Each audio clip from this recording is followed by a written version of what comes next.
வணக்கம் மாணவர்களே, வேதியியல் தமிழுக்கு உங்களை வரவேற்கின்றேன். இன்று 11 மற்றும் 12ஆம் வகுப்பில் கொடுக்கப்பட்டுள்ள பெயர்வினைகள் குறித்து பார்த்து வருகின்றோம். அந்த அடிப்படையில் இன்று ஒரு பெயர்வினை குறித்து பார்க்க போகின்றோம். வாங்க இன்றைய காணொளிக்குள்ள போகலாம். இன்னைக்கு என்ன பெயர் வினை அப்படின்னு பாத்தீங்கன்னா ஸ்காட் அண்ட் பவுமன் வினை, அதாவது ஸ்காட் அண்ட் பவுமன் ரியாக்ஷன். இந்த ஸ்காட் அண்ட் பவுமன் வினை அப்படின்னா என்ன அப்படின்னு பாத்தீங்கன்னா, ஃபீனால் வந்து அமில குளோரைடோட வினைப்பட்டு எஸ்டரை கொடுக்கறது தான் இந்த ஸ்காட் அண்ட் பவுமன் வினை அப்படின்னு சொல்றோம். இந்த ஃபீனால் வந்து அஸ்டலேற்றம் மற்றும் பென்சாயிலேற்ற வினைக்கு வந்து உட்படுறது தான் இந்த ஸ்காட் அண்ட் பவுமன் வினை அப்படின்னு சொல்றோம். இது ஆங்கிலத்தில் எவ்வாறு கூறலாம் அப்படின்னு பாத்தீங்கன்னா, phenol on treatment with acid chloride gives ester. The acetylation and benzoylation of phenol are called Scott and Bowman reaction. இந்த ஸ்காட் அண்ட் பவுமன் வினைக்கு வந்து எதெல்லாம் முக்கியம் அப்படின்னு பார்த்தீங்கன்னா, ரியாக்டன்ட், ரியேஜென்ட் அண்ட் ப்ராடக்ட். இதுல என்ன ரியாக்டன்ட் உபயோகப்படுத்துறோம் அப்படின்னு பார்த்தீங்கன்னா, ஃபீனாலும் அமில குளோரைடும் உபயோகப்படுத்துறோம். இதுல என்ன ரியேஜென்ட் பயன்படுத்துறோம் அப்படின்னு பார்த்தீங்கன்னா, சோடியம் ஹைட்ராக்சைடு மற்றும் பிரிடீனை பயன்படுத்துறோம். இதில் கிடைக்கிற ப்ராடக்ட், அதாவது விளைபொருள் என்ன அப்படின்னு பார்த்தீங்கன்னா எஸ்டர் தான். சரி, வாங்க இதுக்கு வந்து ஒரு எடுத்துக்காட்டு பார்க்கலாம். அஸ்டிலேற்றத்துக்கு தான் நம்ம எடுத்துக்காட்டு பார்க்க போறோம். அஸ்டிலேற்றத்துக்கு அஸ்டில் குளோரைடும் ஃபீனாலும் வந்து எதன் முன்னிலையில வினைபுரியுது அப்படின்னு பார்த்தீங்கன்னா, சோடியம் ஹைட்ராக்சைடு மற்றும் பிரிடின் முன்னிலையில வினைபுரியும் போது நம்மளுக்கு என்ன கிடைக்கும் அப்படின்னு பார்த்தீங்கன்னா, ஃபினைல் எத்தனோயேட் அப்படிங்கிற எஸ்டர் நம்மளுக்கு கிடைக்குது. அது மட்டும் இல்லாமல் ஹைட்ரோகுளோரிக் அமிலமும் நம்மளுக்கு கிடைக்குது. இந்த ஹைட்ரோகுளோரிக் அமிலம் வந்து எதுல இருந்து வருது அப்படின்னு பார்த்தீங்கன்னா, ஃபீனால்ல இருக்கிற இந்த ஹைட்ரஜனும் அசிட்டைல் குளோரைட்ல இருக்கிற இந்த குளோரைடும் சேர்ந்து நம்மளுக்கு ஹைட்ரோகுளோரிக் அமிலம் கிடைக்குது. இப்போ பார்த்தீங்க அப்படின்னா பென்சாயில் ஏற்றத்துக்கு ஒரு எடுத்துக்காட்டு பார்க்குறோம். பென்சாயில் ஏற்றத்துக்கு பென்சாயில் குளோரைடு நம்ம வந்து எடுத்திருக்கோம். இந்த பென்சாயில் குளோரைடு மற்றும் ஃபீனால் வந்து சோடியம் ஹைட்ராக்சைடு மற்றும் பிரிடின் முன்னிலையில் வினைபுரியும் போது நம்மளுக்கு ஃபினைல் பென்சோயேட் நம்மளுக்கு கிடைக்குது. இதுவும் வந்து ஒரு எஸ்டர் தான்.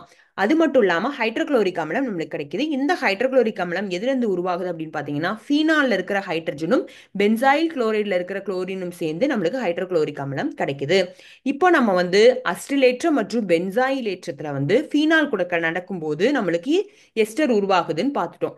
அது மட்டும் இல்லாமல் இந்த அஸ்டிலேற்றம் மற்றும் பென்சாயிலேற்றம் வந்து அமீன் கூட நடந்துச்சு அப்படின்னா நம்மளுக்கு அமைடு வந்து உருவாகும். இதன் பெயரும் வந்து ஸ்காட் அண்ட் பவுமன் வினைதான். சரி, வாங்க அதுக்கு ஒரு எடுத்துக்காட்டு பார்க்கலாம். இப்போ வந்து இங்க பென்சாயில் ஏற்றத்துக்கு தான் ஒரு எடுத்துக்காட்டு பார்க்க போறோம். பென்சாயில் ஏற்றத்துக்கு பென்சாயில் குளோரைடு எடுத்திருக்கோம். அந்த பென்சாயில் குளோரைடு அனிலின் கூட வந்து சோடியம் ஹைட்ராக்சைடு முன்னிலையில வினைபுரியும் போது நம்மளுக்கு என் ஃபினைல் பென்சமைடு அப்படிங்கிற ஒரு அமைடு நம்மளுக்கு உருவாகுது.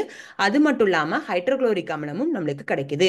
இந்த ஹைட்ரோகுளோரிக் அமிலம் வந்து அனிலின் அப்படிங்கிற ஒரு பிரைமரி அமீன்ல இருக்கிற ஹைட்ரஜனையும் பென்சாயில் குளோரைடில் இருக்கிற குளோரினையும் சேர்த்து எடுத்துக்கிட்டு நம்மளுக்கு ஹைட்ரோகுளோரிக் அமிலமா நம்மளுக்கு வெளியே போகுது.